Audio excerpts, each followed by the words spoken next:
Hello everyone, this week we are back with some more Modern Spice. I can't seem to stay away from blue cards in Modern. Like, the decks just look too attractive to me. So, this deck was played by underscore Q4TA. They went 6-1 in a Modern PTQ. And Michael Majors and I had worked on something similar to this a while back. And yeah, there are enough, like, cool things and I think innovations for this list specifically where it's like, okay, I want to try this again. So basically, this deck is trying to do is use Jace Vryn's Prodigy to set up a Goryo's Vengeance on Obsidian Ghost Council.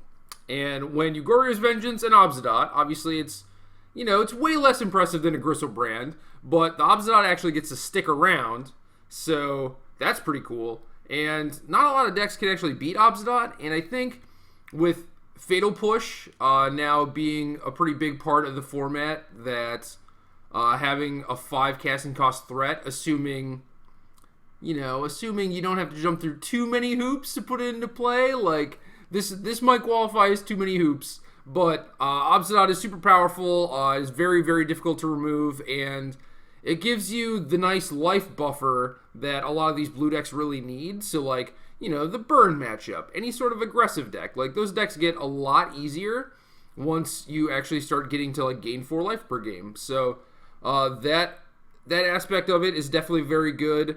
Goryo's Vengeance itself is also pretty versatile, which is not really what we're used to seeing, because you can Goryo's a Jace, use its ability, transform it into a Planeswalker, and then you have Jace Telepath Unbound. You can keep cycling through your deck, do your thing, and then eventually like flashback a Goryo's Vengeance to either get Obsidian or, something like Griselbrand. So, pretty cool stuff. The shell of the deck is basically just, blue-black, kind of control-y. You have Thought Scours and Seer Visions to set up your draws. Thought Scour is obviously particularly good here because you have Jace to flashback things. You want cards in your graveyard to transform Jace. You want to mill over a bunch of cards so that you have more options for your Goryo's Vengeances. There are also some Delve cards, which is pretty sweet.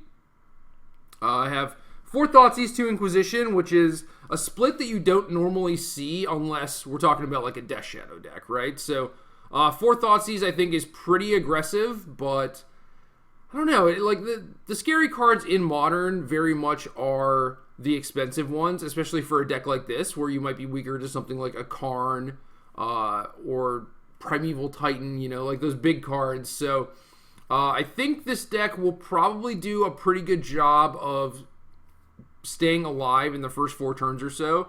So something like Inquisition of Kozilek, like it's not as necessary, and Fatal Push helps with that a lot too, where it's like before you might be really leaning on having like this 1 mana cheap interactive card where you get to take one of their threats and not pay life for it. But now that you have Fatal Push, like you have more copies of that sort of effect, so you actually need it a little bit less. So I kind of like the hedge of Thoughtseize, like just maxing out on those, kind of shoring up a lot of the not necessarily bad matchups, but certainly matchups that are a little bit worse.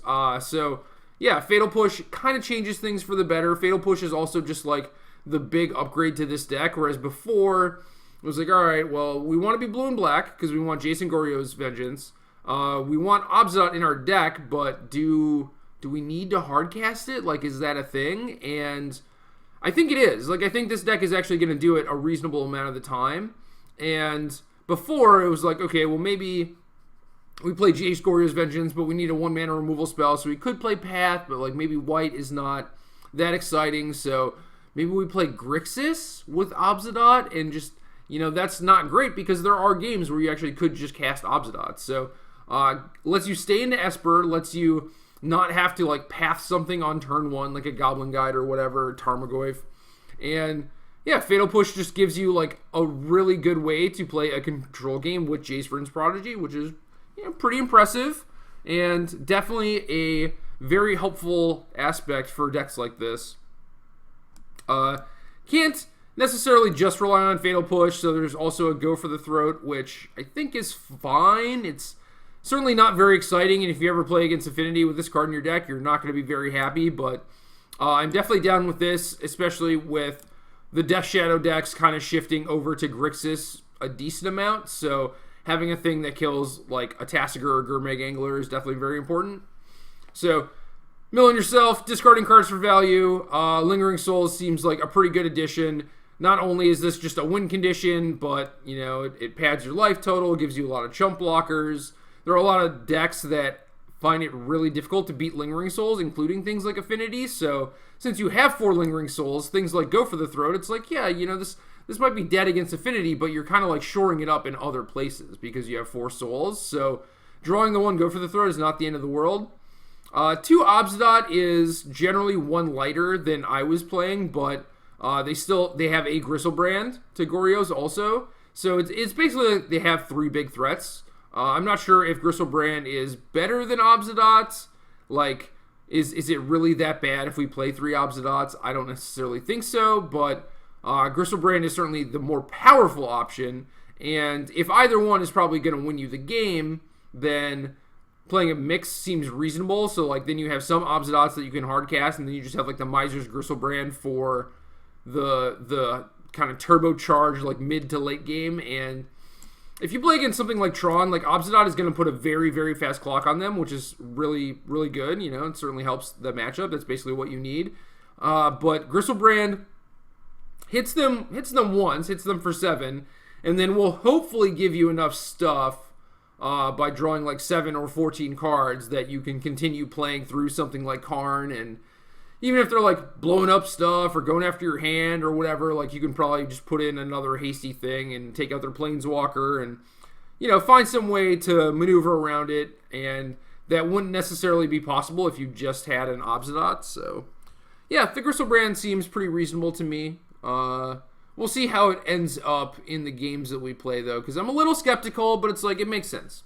1 Tasigur, not a great Goryo's Vengeance target, but can certainly do that in a pinch if you need to, but this is just like a nice little brick wall. It's a pseudo-removal spell in that you could have, like, more Murderous Cuts or whatever, which I definitely like in this deck. Like, you can certainly afford some amount of Delve cards, but Tasigur is a card that is going to brick wall a lot of the smaller threats in the format, like the Goblin Guides and the Wild Nakatos and stuff like that. So having this instead of just a spot removal spell makes sense to me.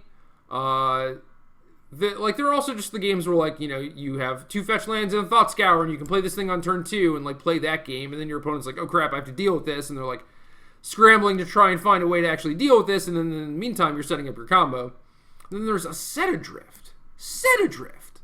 I haven't seen this card in ever? I don't know. Like, Delve is super powerful. There is a limit to how many Delve cards you can play per deck.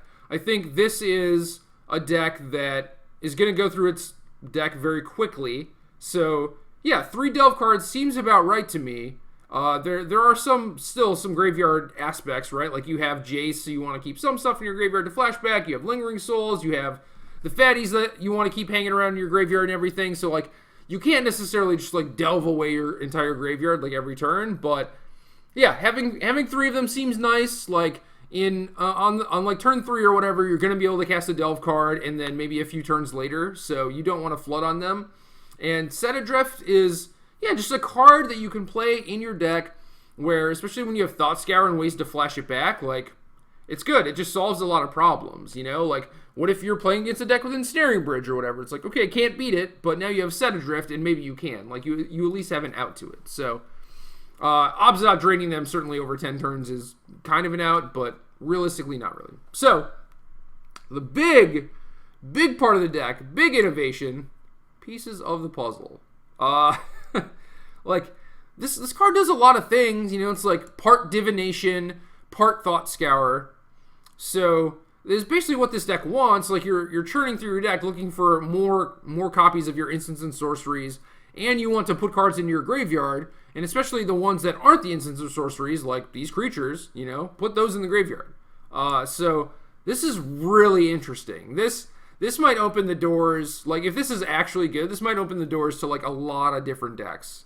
You know, kind of like this same shell or whatever, but it's like, okay, well, maybe we don't want to, like, Goryo's and Obzdot, but maybe we want to play, like, Kiki Jiki and Goryo's, or play Deceiver Exarch and Goryo's and Kiki Jiki, you know, stuff like that. So, Pieces of the puzzle is basically just going to make sure that you have a lot of velocity, and you're going to be looking at like lots of cards every game, and you're going to have a lot of options, and hopefully that means that, you know, you're going to be able to do your thing, do what your deck is designed to do, which is Goryo's Vengeance and Obsidian, and flashback some Lingering Souls and disrupt them a little bit. So pieces of the puzzle might be great, and we'll see. But obviously it's modern, so like playing this 3-mana sorcery that doesn't affect the board is kind of scary, but I think that aspect of modern is sort of oversold a bit, where, you know, not a lot of games, a decent amount of games are ending on like turn 3, turn 4 or whatever, but it's like there's still a decent amount of games against those decks where like you have time to do this because the decks have fail rates, or you have like a really good first couple turns and you get to slow them down, and then all you really need is like a card drawer to just kind of like capitalize on the situation where you're both sort of attritioned out. So yeah, Pieces of the Puzzle is certainly a reasonable card, and I hope it's good. I hope it's good because I'm pretty excited. Mana base is pretty straightforward. 2 basic swamps, 1 basic island, bunch of fetch lands, dual lands, Dark Slick Shores.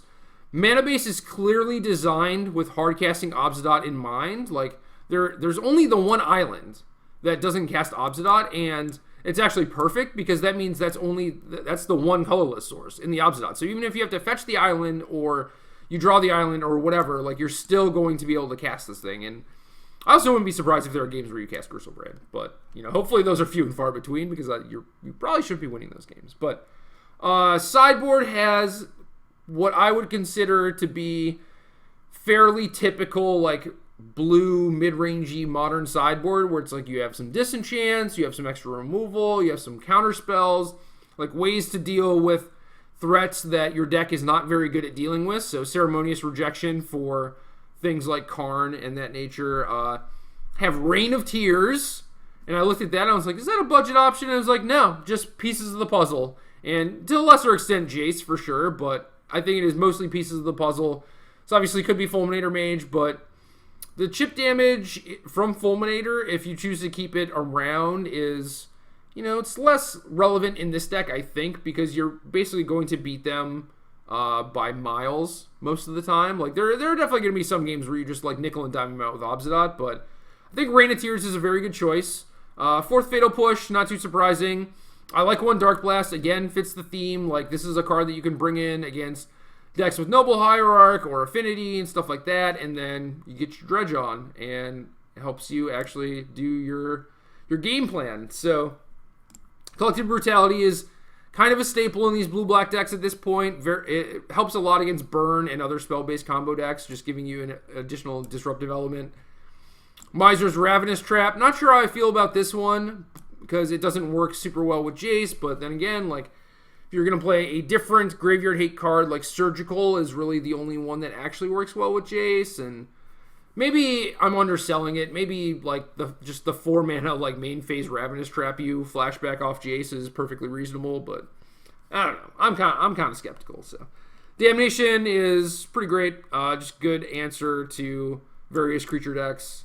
A couple Celestial Purges for Death Shadow, and I don't know. Like maybe Liliana the Veil is still an issue, but I don't know. It seems like, you know, you don't really mind them making you discard cards. You have Lingering Souls to pressure it and as fodder for the -2. But yeah, Purge is just like a nice solid catch-all.